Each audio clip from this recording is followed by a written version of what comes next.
There's a company, IEP, I think it's probably about 6 or 7 on the dividend, the highest paying dividend companies in the US. I made at least about 786,000 with that.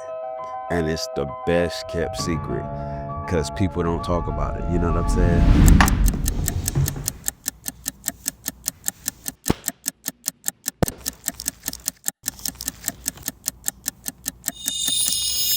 All right, today I'm gonna teach y'all about the top 10 dividend paying companies in the US. Number 1 is Zim, Z-I-M. Zim is a transportation company and they pay a dividend of about 43%, which is extremely high. Now it's very volatile from what I understand, and what volatile simply means is it can go up quick, it can go down quick, but it's been pretty solid. So it pays a 43% dividend yield. The second one, GIPR, which is a finance company. It pays a dividend yield of 32%. So finance is always a good industry to be a part of because it's how the economy works. Cato is the third one, CATO. And I'm just basically giving y'all the symbols for these. Cato is a retail trade company and it pays a dividend of about 26%. All right, Cato. Number 4 is IEP. That's the one I was telling y'all about. With IEP, I made about 786,000 on dividends. It's very, very, very good. It's a very good company. It's actually an energy mineral company. You know what I'm saying?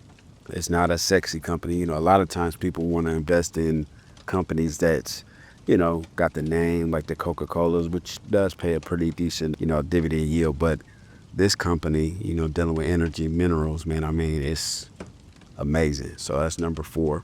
Number 5, FAT, F-A-T, FAT.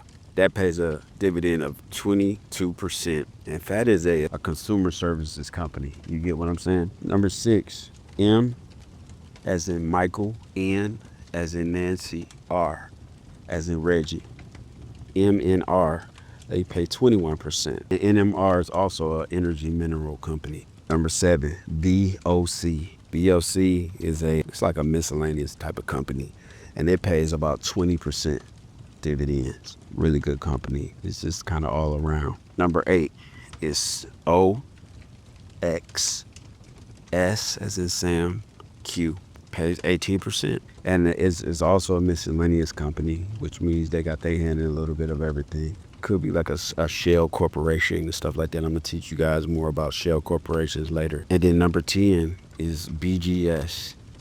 B as in boy, G as in gangster, S as in Sam, and it pays 17% dividend. And that's a kind of a consumer non-durables. It's like a neutral company. I'm not even sure what that means. I've never invested in that dividend, but right now these are the top 10 paying dividend stocks in the US. So Christian was talking about adding to his portfolio. So these are definitely some good ones to add to the portfolio. Diversity, there's a saying that you build wealth through concentration. You preserve your wealth through diversification. So it's always good to have a diverse portfolio that you can, just add stocks to. You never want to over leverage on any industry. You know what I'm saying? So just in case one of them go down, it kind of balances out when, this one can go down, this one can go up. You know what I'm saying? You always have a really nice, robust portfolio. All right? Always remember the multifaceted reason for investing in stocks anyway. One of which is, you can take out a margin loan against the stocks. You get what I'm saying? But the margin loan, they'll typically finance 80 to 90%, sometimes even 100% of what you have in stocks. You get what I'm saying? So if you build your stock portfolio up to $1 million, you can go to the bank and take out $1 million loan. The reason why loans are good, they're a good vehicle, is because it's debt. You don't pay taxes on debt. You always want to use a loan to purchase an asset. So what I tell you guys to do last week, once you take that margin loan out against your stocks, you could put it in real estate. So what I would do, let's just say you got $500,000 worth of stocks. I will go to the bank and say, hey, give me a margin loan against my stocks, $500,000. I would take that $500,000, go find a $2.5 million property, right? assuming it's not a FHA situation, because it'll probably be it could be like a 32 unit apartment complex, maybe even 20 unit. But the name of the game is either a fixer upper, foreclosure, or a tax sale. You get what I'm saying? That's 20% of 2.5 million. So you gotta for 500,000 you own a $2.5 million asset, right?